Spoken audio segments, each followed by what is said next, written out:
মাছ আমি ধরবই। দেখো, আগের বার বলেছিলাম মাছ ধরতে পারি না, তাই এরপর বলছি অবশ্যই মাছ আমি ধরবই। মাছ ধরা শিখে গিয়েছি, যেহেতু আমার জামাইবাবু হেল্প করেছে, তো মাছ আমি ধরছি আজকে, বুঝলে? তোমরা দেখতে থাকো। তো বন্ধুরা, আজকে আবারও অন্য পুকুরে চলে এসেছি। এই মুহূর্তে মাছ আমি ধরবই বলেছি যখন, মাছ আমি ধরবই, বুঝলে? চলে এসেছি। বন্ধু,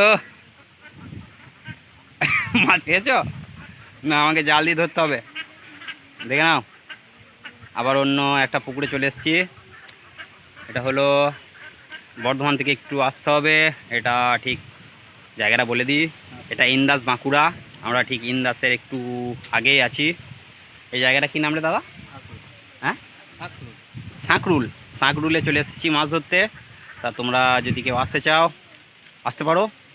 আর বুঝতেই পারছো চরম মাছ ধরা হচ্ছে। দেখো, আমার কাছে জাল নিয়ে আমি দাঁড়িয়ে আছি, দেখেছো তো? হ্যাঁ, জাল আমি নিয়ে আছি। মাছ আমি ধরবই, তবে কী মাছ ধরবো সেটা বলতে পারছি না, তবে বড় মাছ একটা ধরবো, বুঝলে তো? তো ব্লগ ইজ কমপ্লিট। মুহূর্তে প্রচণ্ড খিদে লেগে গেছে, অনেকটা বেজে গেছে। এখন মোটামুটি বাজে 2:15।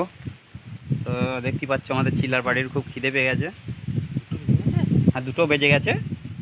তা দেখি এখন কি খাওয়া যায়, আর একটু পরে আমরা লাঞ্চ করে নেব। তা এই মুহূর্তে এখন কি আছে? রসগোল্লা, কলকাতার রসগোল্লা আছে, আর তার সাথে আছে একদম রুটি, পুরা রুটি। এই যে রসগোল্লা, একটু খেয়ে নিই রসগোল্লা।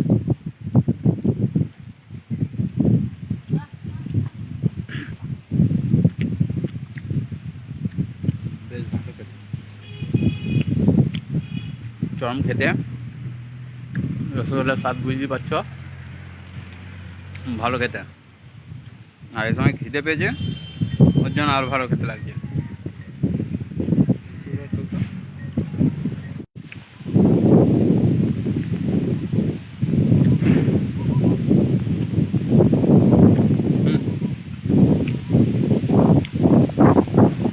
বন্ধু, এই সময় দুটোকে রসগোল্লা খাওয়াতে এলাম, ঘোড়ার ডিম রসগোল্লা খাচ্ছে। আর খাওয়াটা দেখো একবার ওর।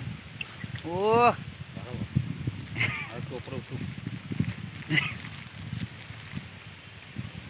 দেখো, ভিউয়ার্সটা দেখো। না না, এই তো দেখো, দেখেছো? হ্যাঁ, রসগোল্লা আছে।